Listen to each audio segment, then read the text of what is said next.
Ladies and gentlemen, welcome back to the other side of the corner. Welcome to your latest Chelsea news, Chelsea transfer news, Chelsea everything. We've been waiting. Each and every one of us have been waiting for Michaela Mudryk news. Finally, it has delivered. I still don't know what the ins and outs are for that sample B test. But look, I think we can move past that sample B test results. I think it's safe to say that Michaela Mudryk, once you fail the first one, that in itself is a problem. Even if you pass the second one, apparently the word is you still face a ban. And now that is the latest, ladies and gentlemen. It's been circulating around all over social media, and it's now coming from the Telegraph. I was going to say the Athletic. The Telegraph, which is still very, very huge. Matt Law, ladies and gentlemen, delivering the message. Breaking news. Mudryk has been charged over doping offences and faces up to a 4-year ban. There you go. He's been charged.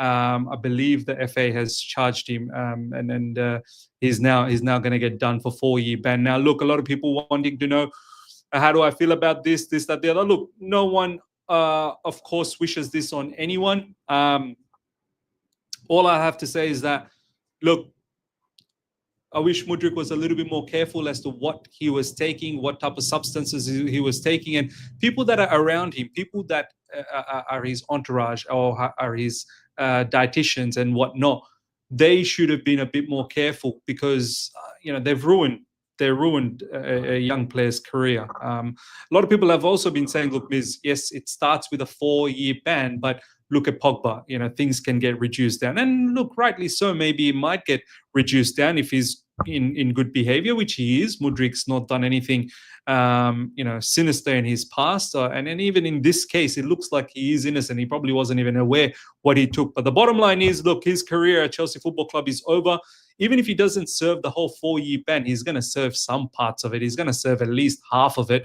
Highly doubt he's going to only serve one. And he's already served half the season. He didn't feature since January onwards. The news broke last year around December, and since then he hasn't featured for Chelsea Football Club, and I don't think he's going to feature for Chelsea Football Club. I think his contract is going to be terminated, and that will be it. That will be it. It's a sad story. It's a sad end. Look, me personally, about his talent, yes, it was there. The talent was there. You could see, but overall, there was so much still that needed to be developed. His footballing IQ lacked. Some might say that he was improving a little bit earlier on this season, but it was still miles off. It was still miles off. I'm not going to sit here and pretend that, Mudryk was turning into some sort of a monster winger. No, he wasn't. He was looking good against Conference League level teams, but when it mattered against big oppositions, he was miles off it. So look, sad situation, sad ending, and I hope that he comes out strong off the back of this. Where his career is going to lead from here, who knows? But he is facing a 4-year ban, ladies and gentlemen, and that's very tough. That's very tough, not being involved in football for that long. Even if he serves 2 out of that 4 years, I don't know how you're going to come back from that. I fully expect Chelsea to terminate the contract and move on from Mudryk, which we are. We are heavily involved in the transfer market to bring in wingers. And we're going to bring in at least maybe a couple of wingers, not just one. Jamie Gittins' name's obviously been floating around, but maybe even Malik Fofana. We might even bring him in. So yeah, ladies and gentlemen, let me know your thoughts about Michaela Mudryk's news, which is now delivered by the Telegraph from Matt Law, facing a 4-year ban. Now, next up, ladies and gentlemen, big news. This was floating around maybe a month ago. Joao Pedro news is not entirely new. This was a link literally about a month ago, and now it's become a solid link coming from Fabrizio Romano. Initial contacts have taken place for Joao Pedro. Chelsea have him on their list. Furthermore, Joao Pedro is very highly rated by Chelsea. Big potential, knows the league, and covers multiple positions. Chelsea believe he could be perfect addition to the squad, but there's no negotiation so far. Meanwhile, Newcastle are already working club to club for him, Fabrizio Romano. So I had a feeling, well, not a feeling, I've seen that Newcastle are in for this player. I've seen a lot of people say on social media, "Oh, Chelsea, what are you doing? Oh man, Joao Pedro, really? This isn't a huge name once again." Look, before I get to what I think about the player, let me just say one thing. When we first got Champions League football at the end of last season, we all thought, okay, now here's the time where we can go out there and buy big names, big players that can help us compete for titles, Premier League titles, and Champions League glory as well. Players like your Joao Pedro, Malik Fofana, Gittins, you don't need Champions League football to acquire them. They'll come to you. You know, you don't need extra motivation to bring them in.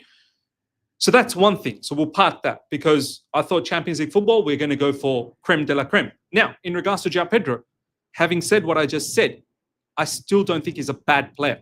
I'm not disrespecting Joao Pedro. I think Joao Pedro is probably, I rate him higher than Gittins. I rate him higher than Malik Fofana. Now, granted, I don't watch Gittins and Malik Fofana on a regular. I actually watch Brighton a lot. For people that have been following me for a long, long time, you would know, but for the people that started watching me recently, you may not know this. I watch a lot of Brighton. I like the way they play, and this isn't just a recency bias sort of thing. I've watched them from Graham Potter days, and obviously all throughout Roberto De Zerbi days, and now through Hutzler days. I've watched Brighton a lot. I love the way they play. I've seen Joao Pedro play. He's a very good player. I understand this notion of he can fill in many positions. He can play as a striker. He can play as a half inside forward in that half space. He can play as a winger. And he can play at a very high level. He's a good player. The one thing that I have to say is he's just like any of these South American players, the temperament. The temperament can be an issue. He's not as hot-headed as Matthias Cunha, but he's still hot-headed. And the quality, look, it's not something that elevates us to the next level. He's a very good player, works very nicely in that Brighton setup. And even before Brighton, when he was playing for Watford, I believe, he was very good. That's where he got, taken from. At Watford, he was raw. He started to become a little bit more well-rounded at Brighton. And now maybe, hopefully, a jump towards Chelsea, it could elevate him to a new level. So I'm not going to sit here and completely disregard this player. I think this player is good.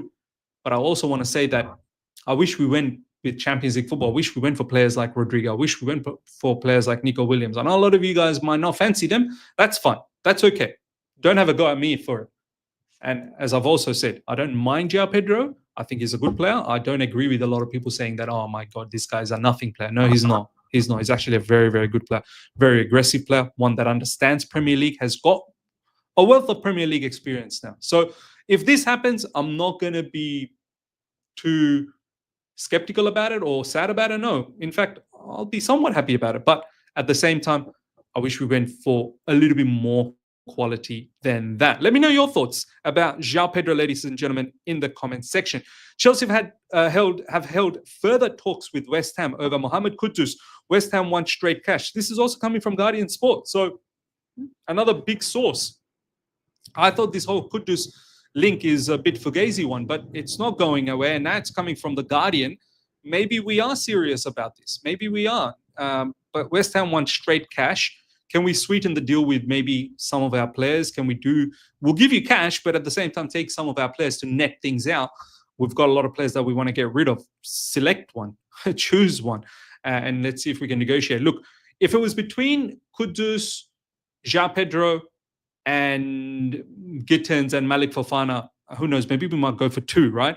I'd have Kudus as top of my list. I would rate Kudus a little bit more than Joao Pedro. Joao Pedro, I rate him high as well. But I'd rate Kudus a bit higher. His dribbling ability, his that robust nature, like he works very well off the ball. Joao Pedro works very well off the ball as well. So I like these links. I do. Especially Kudus one. I do like it. Joao Pedro, I'm not completely off it either.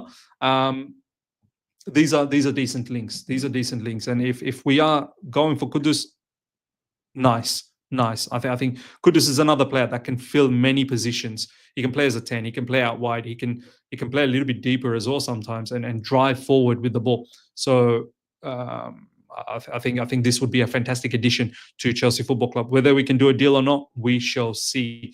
I know a lot of you guys like Kudus as well. Chelsea are considering Joao Pedro and have had a look at Xavi Simons, but have been put off by Ekiteke's price tag. So Ekiteke's price tag is always been an issue. We've never wanted him at 100 million. We'd probably consider something around 60, which is probably the right price for Ekitike. We do need another body up front as a striker. I don't want to go next season with Delap and Jackson only. I would love to see Ekitike, and if Ekitike or whoever else comes in, then that would be the end of Nicholas Jackson. And if that's the case, then that's the case. Look, I don't mind keeping Nicholas Jackson to play out wide, and maybe he can help out in those areas as well. Who knows? Maybe that might be the case. But in regards to Xavi Simons, ladies and gentlemen, look, good player. Aesthetically looks nice, but he's one of those ones that, I don't know, man. Premier League might be a bit too much for him. I just get the feeling he might not do well in the Premier League. Good technical ability. Looks very nice on the ball, but the output is not there. And is he going to get that in the Premier League? I'm not quite sure about that, and I don't think I'd have him quite as high as I would have Kudus or Joao Pedro. As I said, my list would have been something else altogether. It would have been Rodrigo and Nico Williams, at that caliber of talent. Next up, ladies and gentlemen, Chelsea will listen to suitable bids for Noni Madueke. I think this is now a given. We will start looking at bidders and buyers for Noni Madueke. I think we've now seen enough and to consider that he's not Chelsea level, he's not done enough, and he's not really developed enough to take his game to the next level. If anything, his game is probably declining now. So watch this space. I've got no issues and no qualms about us letting go of Noni Madueke. If Newcastle don't get anything going on with Joao Pedro, maybe they'll come for Noni Madueke. We'll see what happens. I think something might be brewing there. Or maybe even Noni Madueke to West Ham to sweeten the deal for Kudus. We'll see what happens. I don't expect Noni Madueke to go to Brighton for the Joao Pedro deal. We've got a good relationship with Brighton anyway. We are their biggest buyers. Do you know what I mean? We are their biggest buyers. So we don't need to sweeten no deals with Brighton anymore. So yeah, that's the latest. Let's have a look at PYS's page to see if there's any other latest news that has dropped since then, 19 minutes ago. Now that's it. Ladies and gentlemen, let me know your thoughts. Mudryk news, 4-year ban potentially looking at, and Joao Pedro, the latest link. What are your thoughts about all of that? Comment below. Smash up the like button if you're here for the first time. Subscribe. Hit the bell notification to stay in touch with all my content. Until next time, take care. See ya. Bye.